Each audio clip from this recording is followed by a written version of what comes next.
Ya, jadi sempat ada kekhawatiran pemirsa karena ada statusnya PPKM seakan-akan negara menjaga warganya jika ada dampak dari hal keekonomian apa juga mengenai dampak kesehatan. Jadi amanlah warganya. Ketika PPKM dicabut ini bagaimana? Karena ada kekhawatiran masyarakat ini apa kabar dengan apakah tidak di-cover lagi? Bisa tidak sih minta saya untuk isolasi mandiri di rumah sakit mengingat mungkin rumah saya itu kecil, tidak memungkinkan untuk isoman. Nah, ini bagaimana dokter? Ya, selama masyarakat punya kartu BPJS, maka mereka akan bisa ke puskesmas terdekat dan pasti akan di-cover.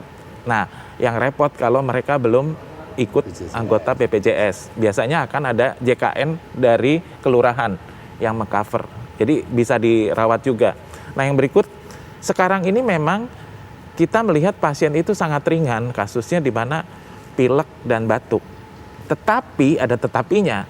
Tadi seperti Caca bilang, orang hamil, lansia yang punya komorbid. Nah, ini tetap harus kita kawal karena resikonya akan lebih tinggi. Dan ulang berulang yang saya sering katakan adalah COVID ini pinter sekali. Jadi begitu orang udah bilang, oh saya sudah negatif, wah udah senang banget.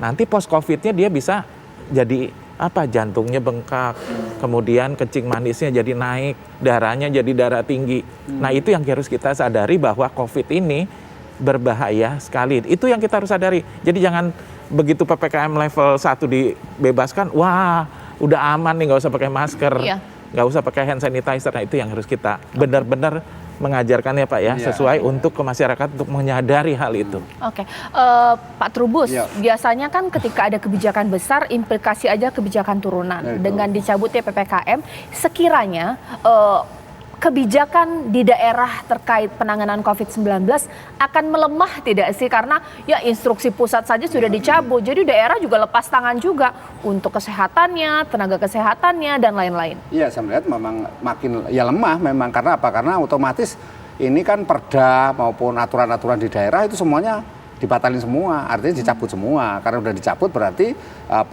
pengendalian COVID-nya sudah itu dikembalikan ke masyarakatnya masing-masing kan, artinya sudah bukan tanggung jawab pemerintah daerah karena perdanya sudah nggak ada. Itu yang pertama. Yang kedua, saya melihat justru ini memberi pelajaran kepada kita semua bahwa kebijakan ini menimbulkan dampak yang luas di mana kemudian masyarakat yang belum diedukasi akan menganggap bahwa COVID ini sesuatu yang tidak berbahaya lagi. Nah, itu yang jadi masalah. Sementara harusnya mereka harus tetap hidup sehat dalam arti prokes tetap ada. Tetapi persoalannya kemudian ketika edukasi sudah nggak ada lagi, tadi juga komentar dari warga kan mengatakan buat apa repot-repot pakai masker lagi, bikin repot kan gitu. Jadi ini juga mengindikasikan bahwa masyarakat kita sudah mulai EGP, emang gue pikirin dengan yang namanya COVID. Karena ini flu pilek ya udah kita berobat sendiri lah. Ini Mbak yang memang harus dibangun di mana kemudian masyarakat ini pengertian mandiri ini kan harusnya ada pemberdayaan kan. Nah, kalau tidak ada advokasi, tidak ada pendampingan, ya masyarakat lepas sendiri, jalan sendiri-sendiri. Nah, itu COVID-nya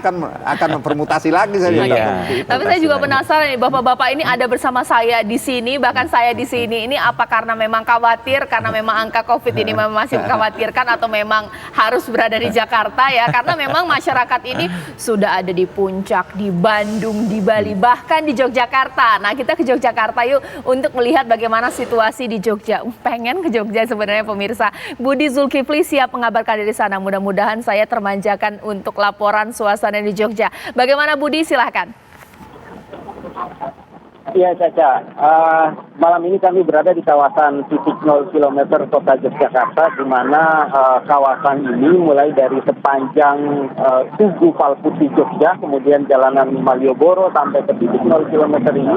Malam ini jelang detik-detik pergantian tahun 2023. Ramai sekali dipadati oleh para wisatawan yang datang dari berbagai daerah, khususnya di Pulau Jawa, menuju ke kota Yogyakarta. Saya ingin memperlihatkan kepada Anda, di sini ramai sekali. Kalau bisa Anda lihat, wisatawan yang datang ke kawasan Malioboro dan juga di titik 0 km kota Yogyakarta ini. Kita ketahui dari pihak Pemprov DIY menyebutkan bahwa pada momentum libur akhir tahun ini diperkirakan sedikitnya 4 juta pengunjung yang masuk ke wilayah DIY untuk menghabiskan masa libur akhir tahun di tempat ini. Dari 4 jutaan itu mayoritas 3 juta lebih itu kemungkinan diprediksi akan banyak berada di kawasan jantung kota Yogyakarta. Dari pantauan kami, mulai dari kawasan Tugu, kemudian masuk ke Jalan Malioboro sampai di titik 0 km, ini sangat ramai sekali dipadati oleh pengunjung yang datang dari berbagai daerah di Indonesia untuk mengisi libur akhir tahun. Alhamdulillah cuaca saat ini bisa dikatakan cukup bersahabat karena memang dalam beberapa hari belakangan ini kota Yogyakarta kerap diguyur hujan deras. Tadi sore saja hujan deras mengguyur kawasan ini, namun malam ini cuaca cerah. Kami mendapatkan informasi bahwa pihak BMKG sendiri memperkirakan bahwa ada potensi hujan yang akan terjadi di wilayah daerah istimewa Yogyakarta ini pada malam pergantian tahun ini. Namun barangkali harapan saya dan juga harapan banyak wisatawan yang ada di sini tentu saja berharap agar cuaca cerah sehingga mereka bisa menikmati suasana malam pergantian tahun ini dengan lebih bahagia seperti itu. Kalau dari sisi pengamanan kami melihat banyak sekali personil kepolisian dan juga petugas gabungan dari TNI, kemudian dari Satpol PP dan lain-lain yang melakukan patroli di sepanjang kawasan ini. Untuk arus lalu lintas, biasanya di kawasan Malioboro ada car free night mulai dari pukul 6 sampai pukul 9 malam, namun khusus untuk momentum pergantian tahun ini, jalanan di Malioboro tetap dibuka, tidak ditutup oleh petugas.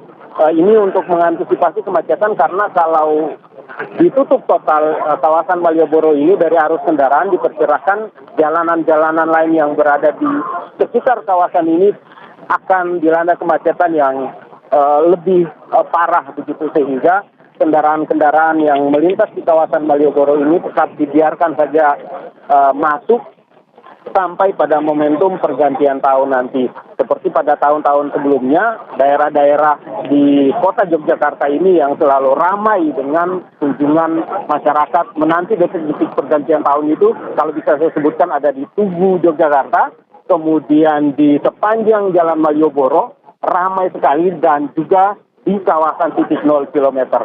Seperti itu yang bisa kami gambarkan suasana malam ini di kota Yogyakarta. Kembali ke Anda, Caca. Zulkifli, nggak kebayang di sana. Ramai banget, apa istilahnya kalau anak sekarang bilangnya cendol, kayak gitu ya. Udah kayak cendol banget. Dr. Yusuf, boleh dikomentari. Apa yang terjadi, tapi ternyata saya sudah tersambung Dr. Yusuf dengan Dr. Syahril yang saat ini akan saya tanya dengan pertanyaan yang sama juga yang ingin saya tanyakan kepada Dr. Yusuf. Dr. Syahril, Jubir Kemenkes di sini. Selamat malam, Assalamualaikum dokter. Waalaikumsalam, selamat malam Mbak Caca dan salam sehat.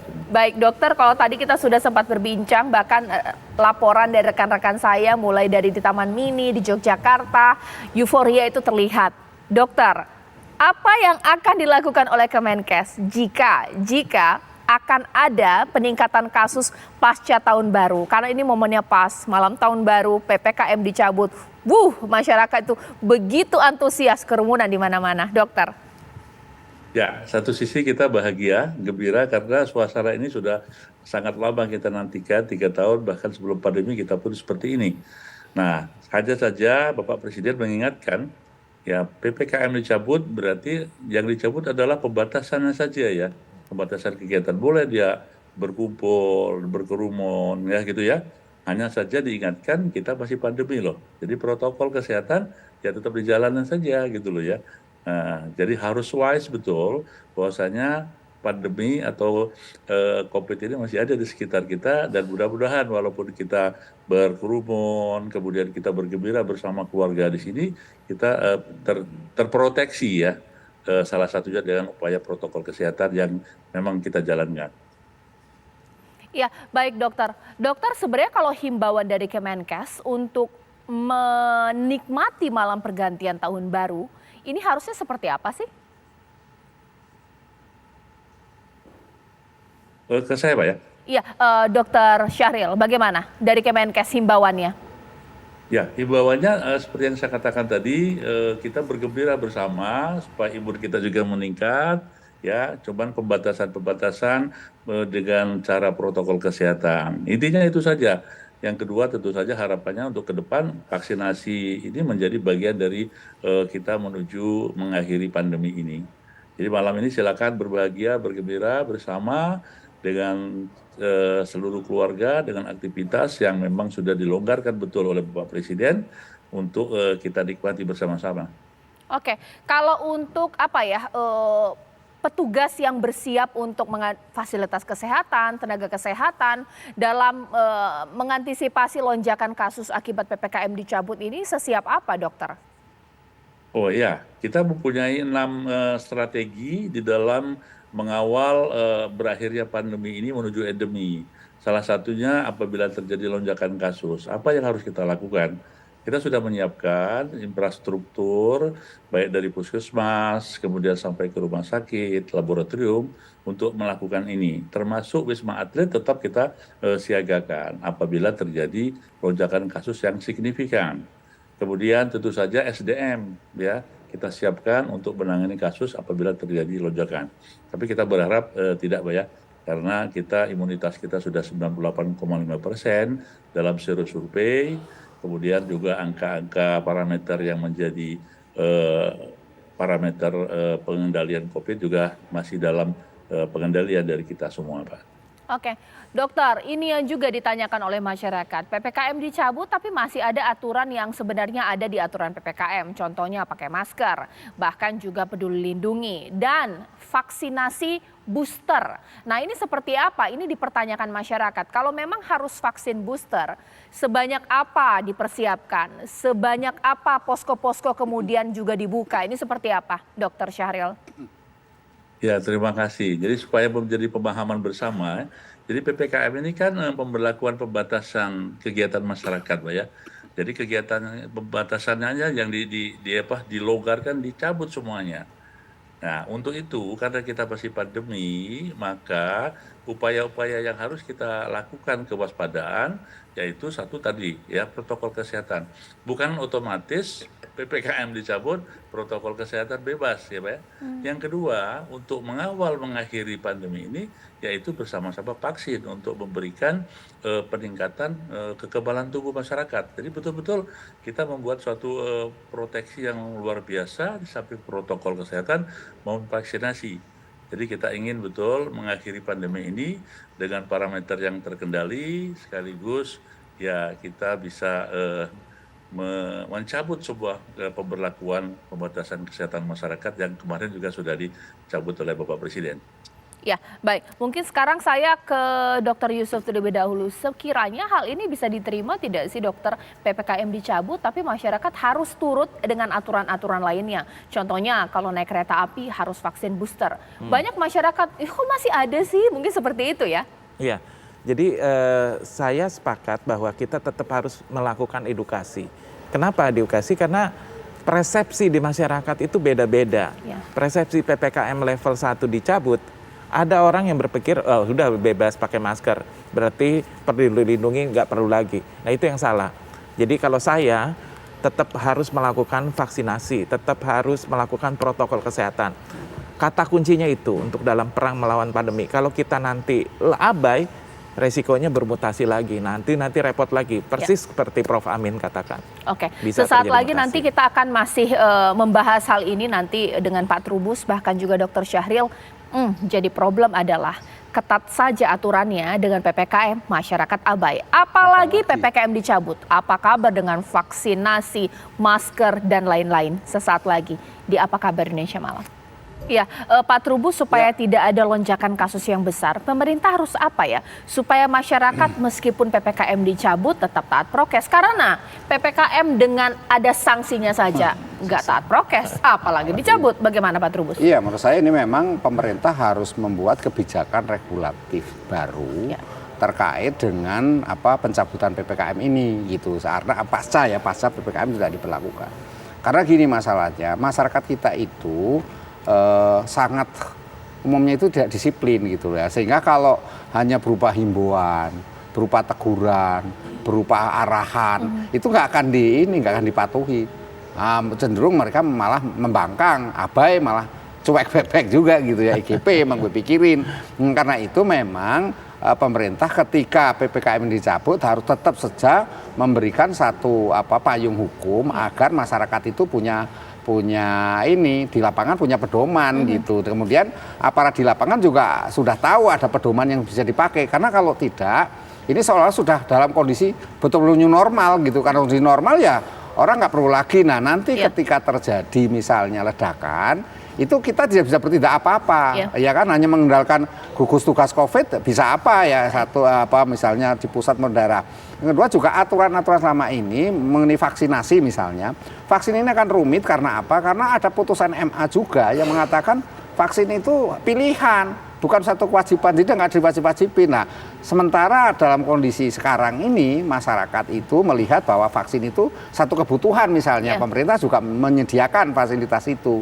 Tetapi kan kondisi itu mau tidak mau harus diberikan pemahaman kepada masyarakat. Dan masyarakat mau divaksin. Dulu ada aturan vaksin sebelum ada putusan MA saja masyarakat banyak yang menolak nggak mau divaksin, apalagi sekarang. Nah, itu jadi masalah. Dr. Kan Yusuf, itu. bagaimana? Ya, kalau saya artinya gini loh, PPKM itu kan ada levelnya. Ketika pemerintah membebaskan, itu kan berdasarkan database. Tetapi kewaspadaan kita, kasus masih ada. Dan kita mesti lihat bahwa varian baru udah masuk Indonesia juga. Ada 15 kasus orang yang terdampak di Indonesia.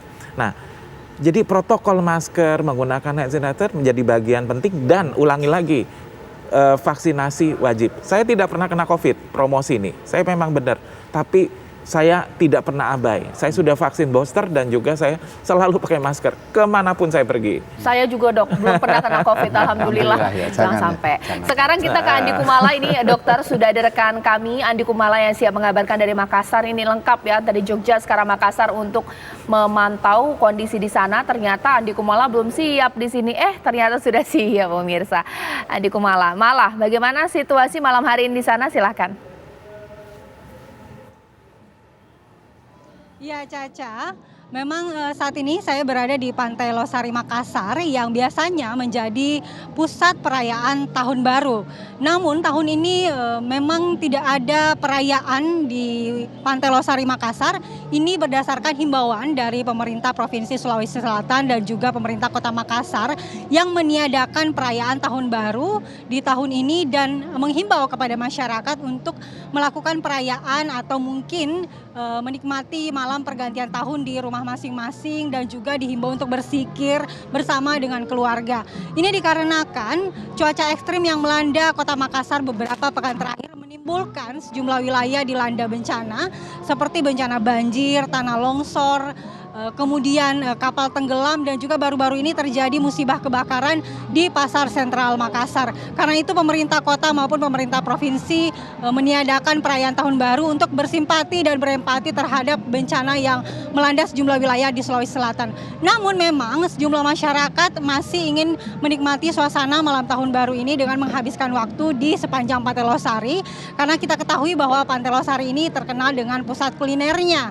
Nah, saya ingin bertanya kepada pengunjung yang ada di Pantai Losari ini, tepatnya di MGH, apa yang mereka cari di Pantai Losari pada malam hari ini. Selamat malam, boleh sebentar dengan siapa? Pak? Niki. Niki, Pak, malam ini menikmati malam Tahun Baru di Pantai Losari, mau ngapain nih rencananya? Ya lagi jalan sama keluarga, menikmati suasana yang aman damai. Ini kan pemerintah Kota Makassar nih menghimbau untuk tidak melakukan perayaan Tahun Baru. Ya. Jadi kalau ke sini tuh tujuannya mau makan-makan aja gitu. Ya sambil makan-makan, sambil mencari suasana segar lah. Suasana Ya, udara ya, Pantai Losari ya. Nah, kebetulan cuacanya lagi bersahabat. Cuacanya Lagi bersahabat ya. ya. Karena beberapa hari ini terakhir ini hujan ya. Cuaca ekstrim kan beberapa hari Makassar dan kebetulan hari ini ya alhamdulillah cuacanya sangat bersahabat ya. Makanya dipakai buat jalan-jalan. Yang tepat untuk jalan-jalan. Kalau harapannya nih untuk Tahun Baru tahun ini? Ya mudah-mudahan tahun ini berakhir dengan damai dan tahun depan ya bisa jauh lebih bagus lagi lah. Baik, terima kasih Mas. Nah, ya terima kasih, selamat tahun baru. Dan Caca, itu tadi tanggapan dari salah satu pengunjung yang ada di Pantai Losari ini, memang karena tidak ada perayaan begitu, namun mereka tetap ingin menikmati suasana malam tahun baru ini dengan menikmati kuliner yang ada di Pantai Losari dan juga menikmati udara segar, karena hari ini memang cuacanya cukup cerah dibandingkan dengan hari-hari kemarin di mana Makassar dilanda cuaca ekstrim. Begitu, Caca. Ya, Caca, kita kembali ke Anda di Jakarta. Ya. Baik, terima kasih Mala sudah mengabarkan langsung dari Pantai Losari, Makassar. Sekarang saya ke Dr. Syahril. Dr. Syahril, apa yang disiapkan pemerintah dalam melakukan sosialisasi pastinya? Karena mengingat PPKM saja dengan sanksinya, kadang-kadang masyarakat ada yang abai. Apalagi PPKM dicabut, Dr. Syahril? Ya, terima kasih. Inilah heterogenitas masyarakat kita yang sangat banyak ya. Namun kami ingin sampaikan juga bahwa banyak sekali loh masyarakat yang sudah dengan kasus COVID-19 ini tingkat kepedulian dan tingkat kesadarannya tinggi loh Pak ya. Nah memang dalam praktek di lapangan ada yang bersifat mandatori ya. Mandatori itu harus, contoh, itu harus booster ya untuk melakukan perjalanan atau angkutan umum. Tetapi kalau untuk protokol kesehatan itu memang sifatnya adalah suatu himbauan dan bagaimana masyarakat menjadi bagian dari kebutuhan mereka juga. Nah, sehingga kalau masyarakat ini dilibatkan dalam hal peran sertanya untuk menanggulangi COVID, maka ini akan sangat cantik sekali ya, bagus sekali. Sehingga tidak selalu harus semuanya dimandatori, diwajibkan. Nanti akan terjadi permasalahan-permasalahan yang kontraproduktif di kemudian hari. Dan dengan pencabutan PPKM ini suatu keadaan yang sebetulnya masyarakat harus berbahagia loh. Kita sudah bebas dalam arti kata.